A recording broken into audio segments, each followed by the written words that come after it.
High বন্ধুরা, আশা করি সবাই ভালো আছেন। আবার একটি নতুন ভিডিও নিয়ে চলে এসেছি। আজকে চলে এসেছি কাছড়াপাড়ার রানী রাসমণি ঘাট। এই রানী রাসমণি ঘাটটা খুব সুন্দর, একদিনের পিকনিক স্পটের জন্য দারুণ জায়গা। ভিডিওটা শুরু করার আগে যারা ফেসবুক থেকে দেখছেন তারা অবশ্যই ফলো করবেন, আর যারা ইউটিউব থেকে দেখছেন তারা অবশ্যই চ্যানেলটিকে সাবস্ক্রাইব করতে ভুলবেন না।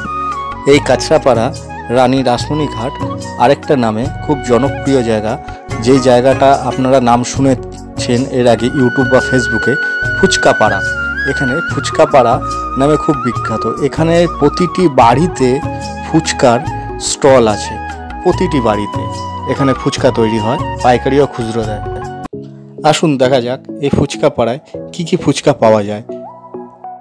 প্রতিটি স্টলে আলাদা আলাদা নাম আছে, আলাদা আলাদা ব্যানারে কি কি ফুচকা পাওয়া যায় সেগুলো দেওয়া আছে, তাদের মোবাইল নাম্বার সব কিছু দেওয়া আছে। আমরা কিছু দোকান ঘুরেছি আর এখানকার ফুচকা টেস্ট করেও দেখেছি, কারণ সমস্ত দোকান ভিজিট করা সম্ভব নয় আমাদের পক্ষে বা কারুরই পক্ষে।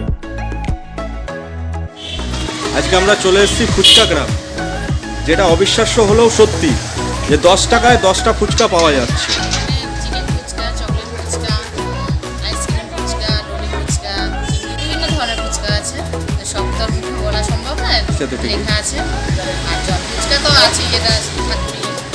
একদম তাহলে কি করে আসবে? কাছড়াপাড়া স্টেশনে নামতে হবে, যেদিক থেকে আসুন। যদি শিয়ালদা দিতে আসে তাহলে কাছড়াপাড়া স্টেশনে নামতে হবে।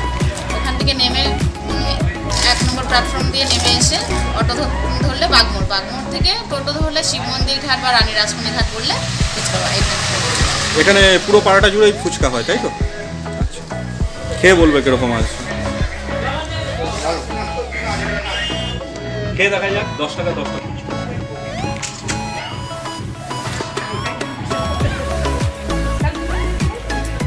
অবিশ্বাস হলেও সত্যি যে 10 টাকা 10টা ফুচকা সত্যি খাওয়ার মতো।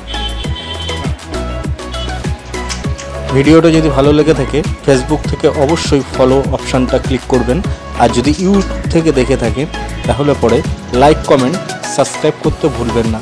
আবার নেক্সট ভিডিও একটা নতুন ভিডিও নিয়ে আসছি, ততক্ষণের জন্য ভালো থাকুন, সুস্থ থাকুন।